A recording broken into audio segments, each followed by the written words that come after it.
बहुत समय पहले की बात है। एक गांव में विक्रम नाम का एक बहादुर आदमी रहता था। वो डर नाम की चीज को नहीं मानता था।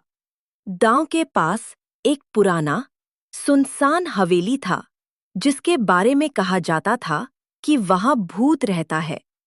कोई भी रात को उस हवेली के पास नहीं जाता।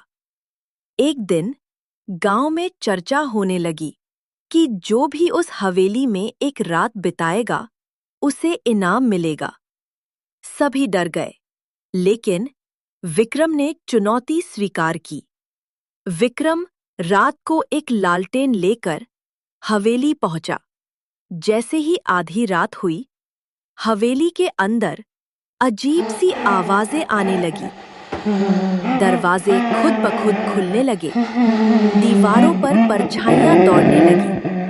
तभी एक डरावना भूत उसके सामने आ गया और बोला, भाग जा इंसान, वरना जान से जाएगा। विक्रम मुस्कुराया और बोला, अगर तुम सच में ताकतवर हो तो किसी निर्दोष को क्यों डराते हो? चलो, मेरे साथ मंदिर चलो और भगवान के सामने खड़े हो जाओ। भूत कुछ पल चुप रहा और फिर धीरे धीरे शांत हो गया। उसकी आंखों में आंसू आ गए। उसने कहा, मैं कभी बुरा इंसान नहीं था, पर धोखे से मारा गया। मेरी आत्मा को मुक्ति नहीं मिली। विक्रम ने पंडित जी से मिलकर उसकी पूजा करवाई। अगले दिन सुबह जब गांव वाले हवेली पहुंचे, तो देखा विक्रम आराम से सो रहा था और हवेली अब बिल्कुल शांत थी।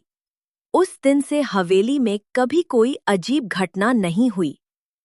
सीख: सच्ची बहादुरी सिर्फ ताकत नहीं होती, बल्कि करुणा और समझदारी भी होती है।